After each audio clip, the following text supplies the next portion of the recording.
అక్షరాలు కోటి పుస్తకాలు చెప్పలేని ప్రేమ అమ్మే కదా.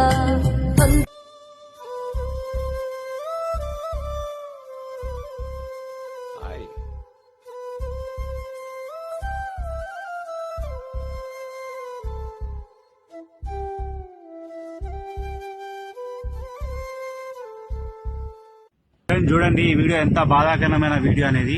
ఈ పెద్దమ్మ అక్కడ కూర్చొని ఉంది. పాప ఆమెను చూసి ఒక ఆటో డ్రైవర్ ఏం చేసిందంటే ఆకలిస్తుంది కావచ్చు అని చెప్పి ఒక బన్ను తీసుకెళ్లి ఇస్తాడు. బాబు నాకు బన్ను వద్దు కానీ నన్ను ఇంటి దగ్గర వదిలే బాబు అని చెప్పగానే, నేను దారి తప్పిపోయినా నా ఇల్లు దగ్గర వదిలే, నేను ఇక్కడ కాదు అని చెప్పగానే ఒక ఆటో డ్రైవరు తన ఆటోలో ఎక్కించుకొని ఇంటికి తీసుకెళ్ళిండు. ఇంటికి తీసుకెళ్ళగానే వాళ్ళ ఫ్యామిలీ మెంబర్స్ ఎంత బాధతో ఉరకొచ్చారు చూడండి. ఈ వీడియో చాలా బాధేసింది. సో మొత్తానికైతే ఈ వీడియోలో ఆటో డ్రైవర్కి నేను హ్యాట్సాప్ చెప్పాలనుకుంటున్నా. నిజంగా అన్న, నువ్వు చేసిన పని చాలా గొప్ప.